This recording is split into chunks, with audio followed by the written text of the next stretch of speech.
Morning students, I am R S Jahangir. Welcome to my channel Triveni study circle Jaipur. आज हम अपने वादे के मुताबिक जो है क्लास 12th का फर्स्ट लेसन ले रहे हैं, द लास्ट लेसन। तो सबसे पहले तो हम ये जान लें कि द लास्ट लेसन का जो लेखक है वो कौन है। अल्फांसो डोडेट, क्योंकि इसके बारे में जो है प्रश्न पूछा जाता है कि जो है अल्फांसो डोडेट जो है वो लास्ट लेसन के लेखक हैं, और ये एक फ्रेंच नॉवलिस्ट है, फ्रेंच उपन्यासकार हैं, और एक शॉर्ट स्टोरी राइटर भी जो है ये प्रमुख रूप से रहे हैं। तो ये द लास्ट नेशन की जो कहानी थी वो प्रमुख रूप से फ्रांस और प्रशिया के बीच जो युद्ध हुआ था 1870-1871 के बीच में, जिसको बिस्मार्क के नेतृत्व में प्रशिया ने उस समय फ्रांस को हरा दिया था, उस ज़माने की एक कहानी है। और उस ज़माने में प्रशिया जो है वो आज का जर्मनी, पोलैंड और ऑस्ट्रिया के कुछ हिस्सों को मिलकर के बना हुआ था। और इस कहानी में यह है कि अल्सास और लॉरेंस नामक दो ज़िले हैं, वो दोनों ज़िले प्रशिया के अधीन हो गए थे। इनके बारे में जो है कहानी है। ये कहानी प्रमुख रूप से एक बच्चे की है, और जो लड़का, स्कूल जाने वाला लड़का है, उसका नाम है फ्रेंच। और वो उसे स्कूल जाने के लिए बड़ा डरा हुआ था, क्योंकि उसको डर था कि जो है उसके जो टीचर थे उनका नाम था एम हैमल। वो जो है उसके पास्ट जो है कि पार्टिसिपल के ऊपर क्वेश्चन पूछने वाले थे, इसलिए वो बड़ा डर रहा था। और वो कहता है कि मुझे उनके बारे में प्रारंभिक ज्ञान भी नहीं था, यानी पार्टिसिपल के बारे में उसको थोड़ा सा भी ज्ञान भी नहीं था, इसलिए उसने सोचा कि क्यों ना मैं भाग जाऊं, क्यों ना मैं घर से बाहर दिन बिताऊं। तो ऐसा उसने सोचा। दिन बहुत गर्म था, चमकीला भी था, जंगल के छोर पर पक्षी चहचहा रहे थे, और एक आरा मशीन के पीछे खुले खेतों में जो प्रशिया के सैनिक थे, ये एक आरा मशीन है, और आरा मशीन के पीछे प्रशिया के सैनिक जो है वो अभ्यास कर रहे थे। और ये सब पार्टिसिपल के नियमों से कहीं ज़्यादा मनमोहक था, किंतु जो फ्रेंच है उसमें विरोध करने की शक्ति थी, इसलिए वो तेज़ी से स्कूल की ओर चल पड़ा था।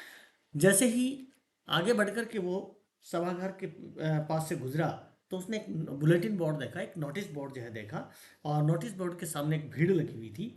पिछले 2 वर्ष से जितने भी बुरे समाचार आए थे, और बुरे समाचारों में से जैसे चाहे हारे हुए युद्धों के समाचार हों, सेना में भर्ती के कानूनी आदेश संबंधी समाचार हों, या सेना अधिकारी के आदेशों संबंधी समाचार हों, या इन सब को उनके बारे में जो है उसने सोचा कि जितने भी बुरे समाचार आए थे वो सही यहीं से नोटिस बोर्ड पर से ही आए थे। तो अन्य उसने फ्रेंड ने सोचा कि भाई अन्य क्या बात हो सकती है कि यहाँ क्यों भीड़ इतनी जो है लगी हुई है। फिर जैसे ही फ्रेंच जो है थोड़ा आगे चला, तो उसको एक वाक्टर नामक एक लुहार मिला। और वाक्टर नामक लुहार ने अपने प्रशिक्षु के, जो उसका अप्रेंटाइज था, उस अप्रेंटाइज के साथ वो एक अखबार पढ़ रहा था, उसने उसे पीछे से फ्रेंच को पुकार करके कहा, जोर से आवाज़ लगा करके कहा कि इतनी जल्दी मत कर लड़के, स्कूल पहुंचने के तुम्हारे पास ढेर सारा समय, खूब समय, तो आराम से चले जाओ, क्यों इतनी जल्दी कर रहे हो। फ्रेंच कहता है कि मुझे लगा कि वो मेरा मजाक उड़ा रहा था, और मैं बुरी तरह हाँफता हुआ एम हैमल के छोटे बगीचे में पहुंच गया। आमतौर पर जब स्कूल शुरू होता था तो भारी अफरा तफरी और शोरगुल होता था, जिससे बाहर गली में सुना जा सकता था। मेजों का खोला जाना और बंद किया जाना, बेहतर समझने के लिए कानों पर हाथ रखकर संवेद स्वर के पाठों का जोर जोर से दोहराना, और अध्यापक के विशाल पैमाने का मेज से टकराना, उपयुक्त कारण से जो ये सारे कारण थे, उन कारण से जो है क्या होता था कि स्कूल में शोरगुल होता रहता था। परंतु आज सब कुछ शांत था। तो फ्रेंच कहता है कि मुझे भरोसा था कि हो हल्ला के बीच में मैं बिना किसी को दिखाई पड़े अपनी मेज पर पहुंच जाऊंगा। परंतु उस दिन हर चीज को सचमुच रविवार की सुबह जितना शांत होना ही था। खिड़की में से फ्रेंच ने जैसे ही अपने सहपाठियों को देखा, वे पहले ही अपना स्थान ग्रहण कर चुके थे, और एम हेमल जो है अपने भयानक, जो उनका जो लोहे का जो पैमाना था, एक जो उसको बगल में दबाए हुए इधर उधर घूम रहे थे।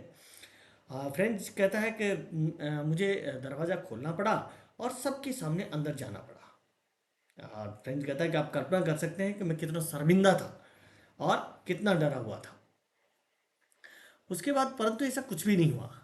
एम हेमल ने मुझे देखा और बड़ी दयालुतापूर्वक कहा कि नन्हे फ्रेंच, जल्दी से अपनी जगह पर आओ, हम तुम्हारे बिना ही शुरू करने वाले थे।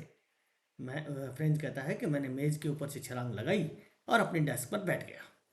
जब तक मैंने डर के ऊपर थोड़ा काबू नहीं पा लिया, तब तक मैंने ये नहीं देखा कि हमारे अध्यापक के सुंदर हरा कोट, एक उसने जो ड्रेस पहन रखी थी, सुंदर हरा कोट, अपनी झालरदार कमीज, काली टोपी, सिल्क की काली टोपी उसने पहन रखी थी, जिस पर सभी प्रकार की जो कशीदाकारी थी वो कशीदाकारी भी उसके ऊपर की हुई थी। जैसे ये देखिए एम्ब्रॉयडरी जो है इस प्रकार की कर रही है, इस प्रकार से काली टोपी उसने पहन रखी थी, और जिन्हें वे निरीक्षण और पुरस्कार वितरण के दिनों के अलावा कभी नहीं पहनते थे।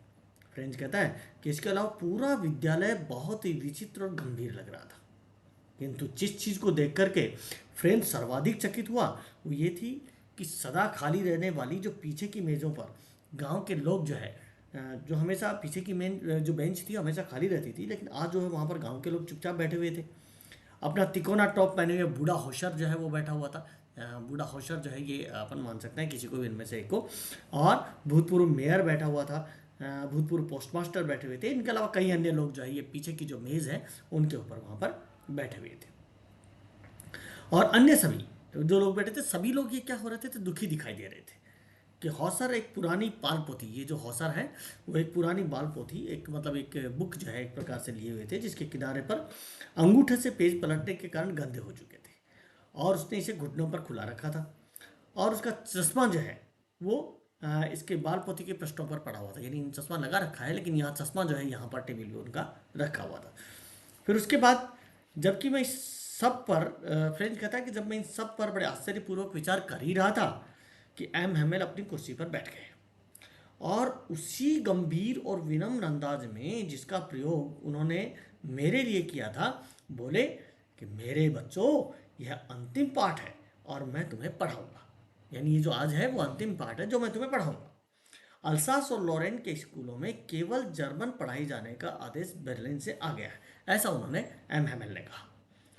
कल जो है एमएमएल ने कहा कि कल नए अध्यापक आ जाएंगे और वह आपको जो है फ्रेंच भाषा का, तो ये जो आपका फ्रेंच भाषा का अंतिम पाठ है।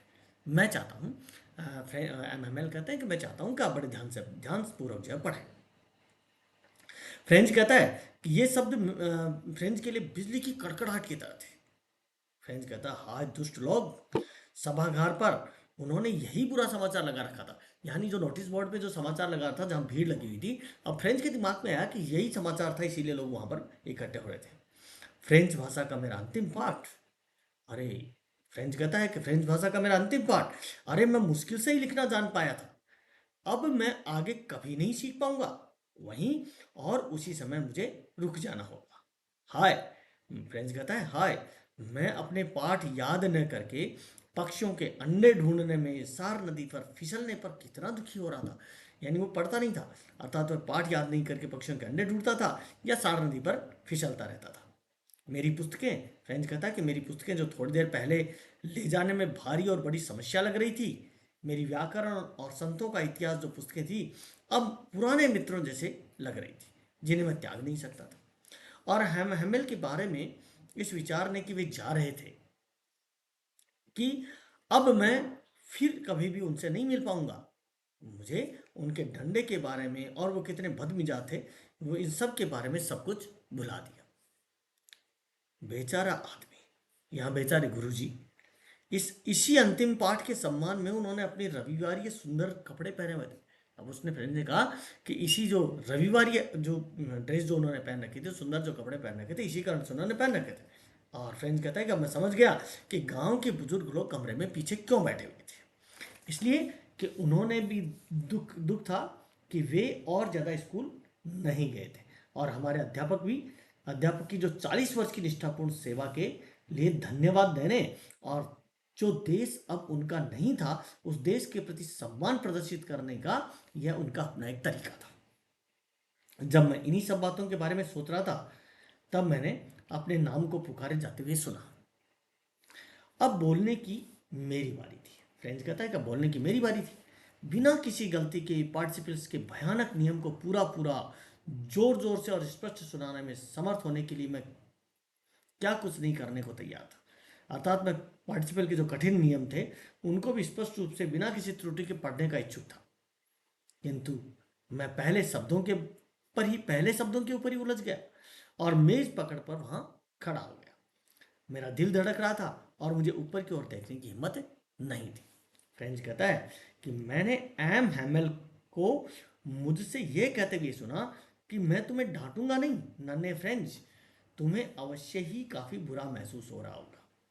देखो ऐसा है, प्रतिदिन हमने स्वयं से कहा है। फ्रेंच कहता है कि अरे, वो एमएमएल उसको फ्रेंच को कह रहे हैं कि लोग अब जब प्रतिदिन हमने स्वयं से कहा है कि अरे मेरे पास काफ़ी समय है, मैं इसे कल सीख लूँगा, और अब तुम देख रहे हो कि हम कहाँ आ गए हैं। हाय, अल्सास के जो लोगों के साथ यही तो सबसे बड़ी परेशानी है।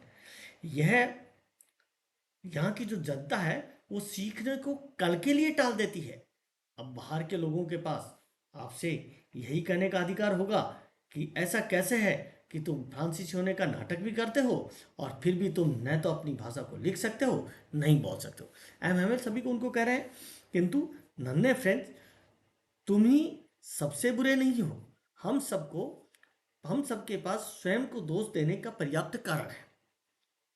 तुम्हारे माता पिता तुम्हें एमएमएल उसको फ्रेंच को कहते हैं कि तुम्हारे माता पिता तुम्हें शिक्षा दिलवाने के प्रति पर्याप्त उत्सुक नहीं थे, और वे तुम्हें किसी फार्म या आरा मशीन पर काम पर लगाना ज़्यादा पसंद करते थे ताकि उन्हें थोड़ा सा अधिक धन मिल सके। और मैं, फ्रेंच एमएमएल उसको कहते हैं, और मैं भी क्या करता था कि मैं भी दोषी रहा हूँ। क्यों? क्योंकि क्या मैंने तुम्हें पाठ सीखने के बजाय अक्सर अपने फूलों में पानी देने के लिए नहीं भेजा है? इसलिए एमएमएल खुद को भी अपने आप को दोषी मानता है। और जब मैं मछली पकड़ने के जाना चाहता था, तब क्या मैंने तुम्हारी छुट्टी नहीं की? एमएमएल कहते हैं। फिर एक के बाद दूसरी बात करते हुए एमएमएल फ्रांसीसी भाषा के बारे में बात करते रहे, यह कहते हुए कि ये संसार की सबसे सुंदर भाषा है, यानी सबसे सुंदर भाषा है।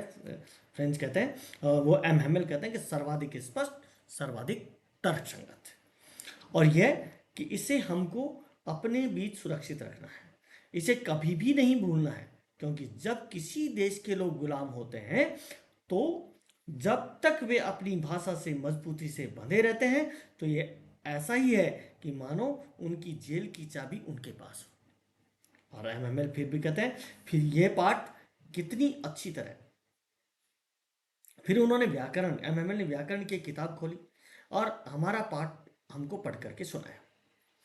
फिर फ्रेंच कहता है कि मैं ये देख करके चकित था कि मुझे ये पाठ कितनी अच्छी तरह समझ आ रहा था। उन्होंने जो कुछ, एमएमएल ने जो कुछ कहा वह बहुत बहुत बहुत सरल लग रहा था। मैं यह भी सोचता हूँ कि मैंने कभी इतने ध्यान से नहीं सुना था, और उन्होंने हर चीज़ को इतने अधिक धैर्यपूर्वक कभी स्पष्ट भी नहीं किया था। लगभग ऐसा लग रहा था कि वो बेचारे जो अध्यापक थे, एमएमएल थे, जाने से पहले वह सब कुछ, जो कुछ वो जानते थे, वो सब कुछ हमें दे देना चाहते थे, और इस सारी जानकारी को वो एक ही बार में हमारी खोपड़ी में डाल देना चाहते थे। व्याकरण के बाद हमारा लेखन का पाठ हुआ। उस दिन एम हेमल के पास हमारे लिए नई कॉपियां थी, जिन पर सुंदर वक्राकार शैली के हस्तलेख में लिखा हुआ था, फ्रांस अल्सास, फ्रांस अल्सास। हमारी मेज़ों पर रखी हुई थी, वो जो कॉपियाँ थी वो हमारी मेज़ों पर रखी हुई थी, और ये कॉपियाँ ऐसी लग रही थी जैसे कि विद्यालय के उस कक्ष में सब और छोटे छोटे झंडे लहरा रहे हों, और जो हमारी मेज़ों के ऊपर छड़ों से लटका दिए गए हों। काश आप देखते कि ये सभी किस तरह से अपने काम में जुट गए थे, और सब कुछ कितना शांत था। एकमात्र जो ध्वनि आ रही थी वो कागज पर पेनों की रगड़ की आ रही थी। और एक बार कुछ, एमएमएल कहता है, सॉरी फ्रेंच कहता है कि एक बार कुछ भ्रंग या कुछ कीड़े जो है वो उड़ करके अंदर आ गए। जैसे ये कीड़े जो देखिए आपने को पिक्चर में दिखाई दे रहे हैं कि कुछ कीड़े उड़ करके अंदर आ गए, परंतु किसी ने भी उन पर बिल्कुल ध्यान नहीं दिया। देखो सभी लोग बिल्कुल ध्यानपूर्वक पढ़ रहे हैं। तो सबसे छोटे बच्चों ने भी नहीं, जो पूरे समय मछली पकड़ने के कांटों के चित्र की छाप बनाने में मशगूल थे। मानो वह कांटों का चित्र बनाने का काम भी फ्रांसीसी भाषा थी। छत पर जो कबूतर थे, छत पर कबूतर बहुत धीरे धीरे गुटरगू कर रहे थे, और मैंने मन में सोचा कि क्या इन्हें भी जर्मन भाषा में गाने के लिए मजबूर किया जाएगा, यानी कबूतरों को भी क्या जर्मन भाषा में गाने के लिए मजबूर किया जाएगा। जब कभी भी मैंने लिखते हुए ऊपर देखा तो मैंने एम हेमेल को अपनी कुर्सी पर स्थिर बैठे हुए देखा। वे कभी किसी चीज को, कभी किसी चीज को घूर रहे थे, मानो वे अपने मस्तिष्क में उस छोटे स्कूल कक्ष की प्रत्येक वस्तु को ठीक उसी तरह से अंकित कर लेना चाहते थे जैसे कि वे दिख रही थी। फ्रेंच कहता है, जरा सोचो, 40 वर्ष से वे इसी स्थान पर थे, और उनका बगीचा उनकी खिड़की के बाहर था और उनकी कक्षा उनके सामने। बिल्कुल ऐसे ही, केवल मेज और कुर्सियां घिस घिस करके चिकनी हो गई थी। बगीचे में अखरोट के पेड़ अपेक्षाकृत लंबे हो गए थे। बगीचे में ये जो अखरोट के पेड़ हैं वो काफ़ी लंबे हो गए थे।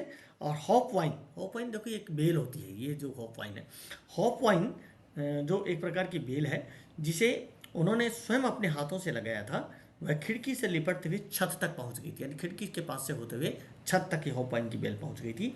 और इस सब को छोड़ने से और छत पर सामान को अपने संदूकों में पैकिंग करते हुए अपनी बहन के चलने की आवाज़ सुनकर वे एम हेमेल का दिल जो है वो किस तरह टूट रहा होगा, क्योंकि अगले दिन ही उन्हें देश छोड़कर जाना था। किंतु उनमें हर पाठ को बिल्कुल अंत तक सुनने का साहस था। लेखन के पश्चात हमारा इतिहास का पाठ हुआ और फिर छोटे बच्चों ने जोर जोर से अपने बा बे बी बू बे इस प्रकार की एक वर्णमाला जो है उन्होंने बोली।